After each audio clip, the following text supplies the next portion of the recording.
Bonjour, bienvenue sur Bildung et Culture.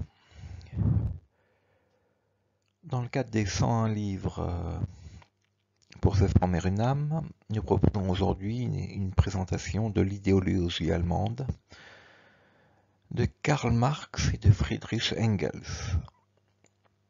C'est un livre de philosophie composé de 3 parties. Son thème principal en est l'idéologie.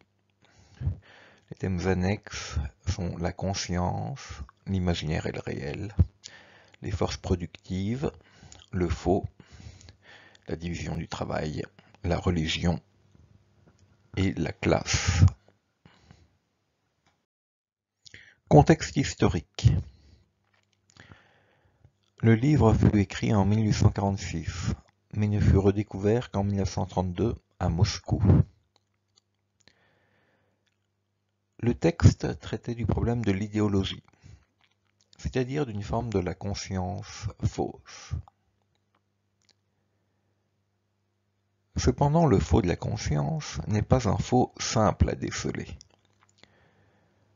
Comme le dira Bergson dans un autre contexte, le vrai et le faux ne tiennent pas simplement dans les réponses, mais aussi et peut-être avant tout dans les questions. Le moment de la parution du texte est un moment pré-révolutionnaire. On ne croit plus aux anciennes façons de poser les questions. Partout en Europe, les anciennes questions sont changées en de nouvelles. En France, le positivisme d'un Auguste Comte indique une philosophie de l'histoire où l'on s'affranchit de la religion. L'ère industrielle prend ainsi la parole. Marx indique que ce sont les conditions réelles d'existence, c'est-à-dire matérielles, qui font les idées.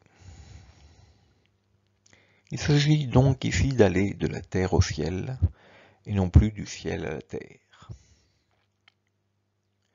Il s'agit de remettre le monde à l'endroit, en évitant l'écueil de croire que pour changer le monde, il suffit d'en changer les idées, ce qui est insuffisant, parce que la conscience n'est jamais que la traduction des forces matérielles d'existence, et qu'elle n'a pas d'autonomie propre. De manière assez caustique, Marx est plein d'ironie dans ce texte, le problème des universaux est posé sous un angle tout à fait neuf. La solution n'est ni nominaliste, ni complètement réaliste. Les universaux n'existent pas de manière séparée. Elle tiendrait dans une sorte de rapport de traduction des conditions matérielles d'existence qui s'exprimerait dans un réel qu'elle chercherait à atteindre. Pourquoi lire ce texte aujourd'hui?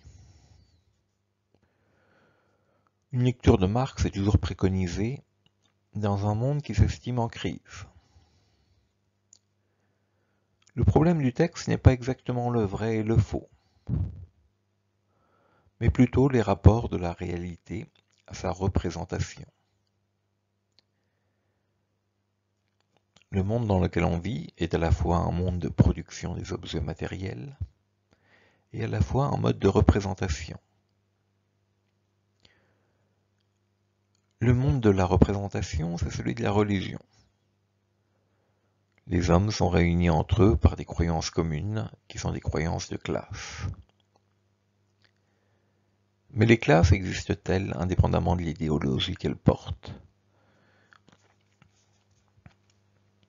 La philosophie, portée par le livre, est un philosophe matérialiste. C'est une philosophie matérialiste.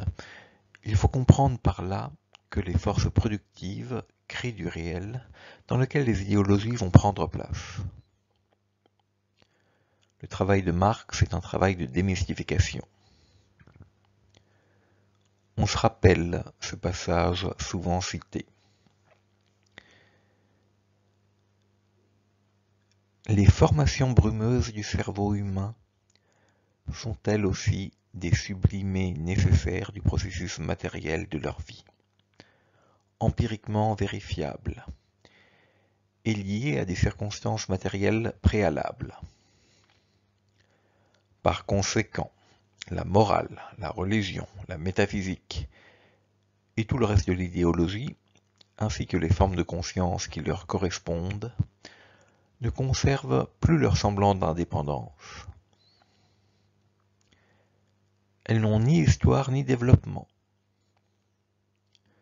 Ce sont au contraire les hommes qui, en même temps qu'ils développent leur production et leur communication matérielle, transforment avec cette réalité qui leur est propre et leur pensée, et les produits de celle-ci.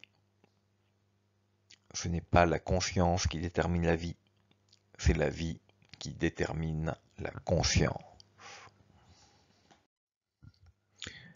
Le processus est un processus éminemment dialectique. Une certaine orthodoxie marxiste a voulu voir dans cette présentation des choses une mécanique provenant des règles de l'optique.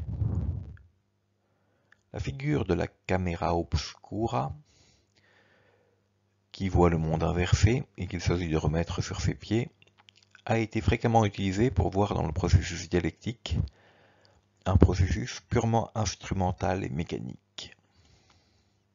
Cependant, les processus ne sont pas aussi évidents qu'il n'y paraît. La conscience fausse qu'est l'idéologie pose la question de la fausseté comprise comme distorsion radicale ou au contraire comme langage de la vie réelle. Le texte est en réalité profondément philosophique, au sens où il interroge. Le matérialisme qui est ici historique, contrairement à l'idéologie qui, elle, feint de n'avoir pas d'histoire, n'est pas érigé comme un dogme. Il est à regarder comme une méthode d'interrogation du monde. Question plutôt que réponse, donc. Ce texte apparaît comme une méthodologie et non comme une mécanique fixée une fois pour toutes et se réifiant à cette occasion.